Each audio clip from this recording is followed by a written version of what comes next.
If you've ever felt that soul-crushing exhaustion of the modern job search, sending out hundreds of applications into what feels like a black hole, tweaking your resume for the thousandth time, you're so not alone. It's a feeling so many of us know. But what if the main platform we're all using isn't actually designed to get you hired? Okay, let's just start with a number that is probably going to shock you. According to LinkedIn's very own hiring data, less than 0.1% of job applications submitted on the platform actually result in a hire. Seriously. Let that sink in for a second. All that work, all that hope, for a success rate of less than 1 in 1,000. That staggering statistic really forces us to ask a huge question. I mean, if it's not actually getting people jobs, then what is the real point of the world's biggest professional network? Well, that's exactly what we're going to break down. To get to the bottom of this, we first have to look at the bigger picture, how the job search itself has morphed into this flawed and honestly often abusive system. It wasn't always this complicated. Finding a job used to be pretty straightforward. You'd see an ad in the paper or you'd hand your resume directly to a manager. But now it's a total maze of fake listings, cringy performative posts, and this constant battle to just please an algorithm. The goal isn't about finding the right person anymore. It's just about gaming the system. And this reveals a much darker side to the problem. This quote is from an immigration law firm, and they were advising their corporate clients on how to post jobs. They were basically explaining how to go through the motions just to meet legal requirements, but with the clear goal of disqualifying American applicants so they could justify hiring cheaper foreign labor. It's a system that's literally designed to fail for some people. Okay, so that brings us to the jobs themselves, because one of the biggest problems is that a huge number of the opportunities you see, well, they aren't even real. It's time to unmask the world of ghost jobs. The scale of this is, honestly, it's staggering. When you look at labor statistics, it turns out about 30% of all posted job openings are never actually filled. We're talking more than 2.2 million roles that exist on paper but lead absolutely nowhere for job seekers. And when you zoom in on just LinkedIn, wow, the problem is massive. It's estimated that the platform is hosting as many as 1.7 million of these ghost jobs. That's millions of people applying, pouring their hearts out for positions that were never, ever going to be filled. And here is where it gets so frustrating. We hear it all the time, right?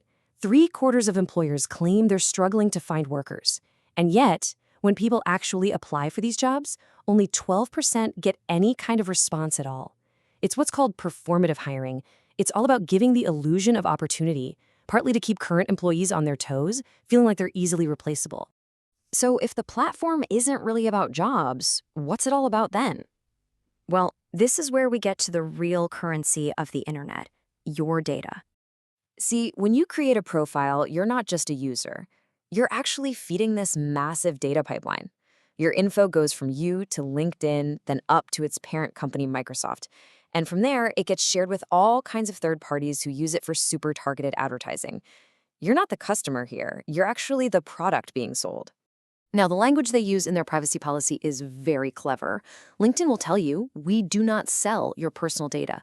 But then, in the very next breath, it admits to sharing your personal information for advertising. It's a really subtle difference in wording, but it has enormous consequences for your privacy. As journalist Bob Sullivan puts it, companies like Microsoft, through platforms like LinkedIn, have built one of the most powerful private databases of personal information ever created. And it includes everything. Your salary details, your entire work history, all your professional connections. It's all flowing into this giant data ecosystem. All right, so beyond the ghost jobs and the data harvesting, there's another more subtle problem.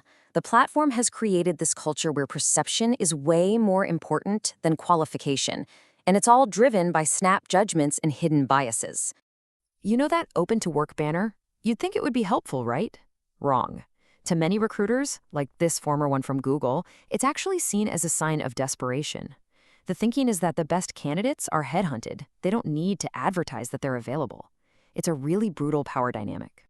And the exact same bias applies to gaps in your employment history. Maybe you took time off to raise kids, or deal with a health issue, or you got laid off. It doesn't matter. Recruiters often just see it as a negative. This chart shows the majority assume it means you'll need retraining, your skills are outdated, or you'll be less productive. It's all just a perception game. Get this, 75% of applications from perfectly qualified people are filtered out by software before a human being ever even sees them. More than half the posts you're scrolling past are generated by AI, and the platform's own algorithm actively hides profiles that don't have a current job listed, which just creates this vicious cycle for anyone who's unemployed.